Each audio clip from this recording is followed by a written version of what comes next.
प्राचीन समय की बात है।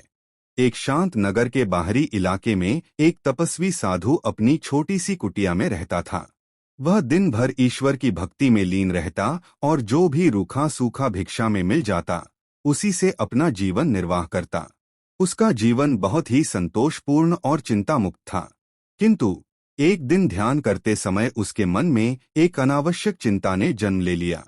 उसने सोचा, आज तो मैं स्वस्थ हूँ, लेकिन जब मैं वृद्ध और अशक्त हो जाऊंगा तब मेरी सेवा कौन करेगा? बुढ़ापे में भोजन का प्रबंध कैसे होगा? इस असुरक्षा की भावना ने उसके वैराग्य को डगमगा दिया। इसलिए उसने अपने भविष्य को सुरक्षित करने के लिए भिक्षा में मिले अतिरिक्त अन्न को जमा करना शुरू कर दिया। धीरे धीरे कुटिया में अन्न का ढेर लग गया। उस जमा किए गए अन्न की महक ने चूहों को आकर्षित किया। देखते ही देखते उसकी कुटिया में चूहों ने आतंक मचा दिया। वे न केवल अन्न को दूषित करते बल्कि साधु के वस्त्रों को भी कुतरने लगे। साधु की नींद हराम हो गई और उसका ध्यान भजन से हटकर चूहों को भगाने में लग गया। साधु ने गांव वालों से अपनी समस्या साझा की। लोगों ने सलाह दी कि चूहों का सबसे अच्छा इलाज बिल्ली है। साधु को यह सुझाव उचित लगा, इसलिए चूहों को भगाने के लिए उसने एक बिल्ली पाल ली। बिल्ली के आते ही चूहे तो भाग गए, लेकिन अब एक नई समस्या खड़ी हो गई। बिल्ली को जीवित रहने के लिए दूध की आवश्यकता थी। साधु हर रोज गांव जाकर बिल्ली के लिए दूध नहीं मांग सकता था। इसलिए साधु ने एक गाय पालने का निर्णय लिया। गाय के आने से बिल्ली को दूध मिल गया और साधु को भी ताज़ा दूध पीने को मिलने लगा। लेकिन गाय की देखभाल करना कोई आसान कार्य नहीं था। उसे नहलाना, चारा लाना और गोबर उठाना, इन सब कामों में साधु का पूरा दिन बीतने लगा। उसे अब संध्या वंदन और ईश्वर के ध्यान के लिए समय ही नहीं मिल पाता था। जब साधु ने अपनी यह व्यथा अपने शुभचिंतकों को बताई तो उन्होंने कहा, महाराज, आप अकेले यह सब कैसे करेंगे? आपको एक सहायक की आवश्यकता है। यदि आप विवाह कर लें तो आपकी पत्नी घर और गाय को संभाल लेगी और आप निश्चिंत होकर भजन कर सकेंगे।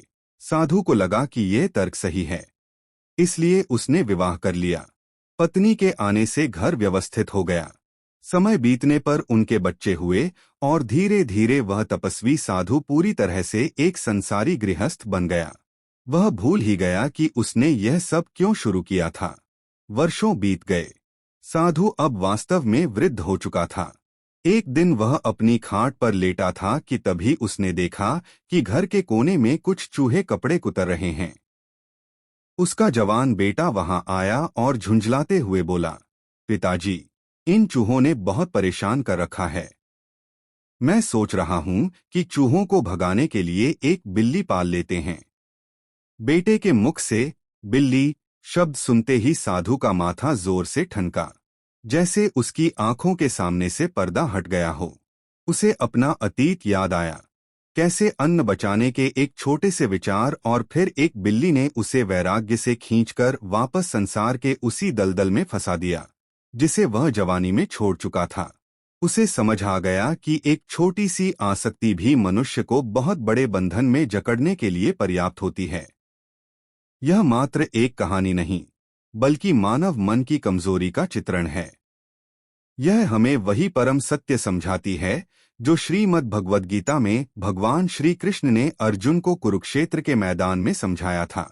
इंद्रियों की प्रबलता और मन के भटकने पर चेतावनी देते हुए भगवान कहते हैं, यत्तो ह्यपि कौन्तेय पुरुषस्य विपश्चितः इंद्रियाणि प्रमाथीनि हरन्ति प्रसभम मनः। श्री कृष्ण कहते हैं कि हे अर्जुन, आसक्ति को मिटाने का प्रयत्न करते हुए विद्वान पुरुष के मन को भी ये मंथन करने वाली शक्तिशाली इंद्रियां बलपूर्वक हर लेती हैं। जैसे साधु ज्ञानी होते हुए भी सुरक्षा और सुविधा के लोभ में फंस गया। साधु का यह पतन अचानक नहीं हुआ, बल्कि यह विषय चिंतन से शुरू हुआ था। इस प्रक्रिया को गीता में बहुत गहराई से समझाया गया है। ध्यायतो विषयान पुंसः संगस्तेषुप जायते, अर्थात विषयों या भौतिक सुखों का लगातार चिंतन करने से मनुष्य की उनमें आसक्ति हो जाती है। यह आसक्ति ही कामना को जन्म देती है और अंततः यही दुखों और बंधन का मुख्य कारण बनती है। इसलिए सुखी और मुक्त जीवन जीने के लिए मनुष्य को सदैव अपनी सोच, अपनी इच्छाओं और छोटी छोटी आसक्तियों के प्रति सावधान रहना चाहिए।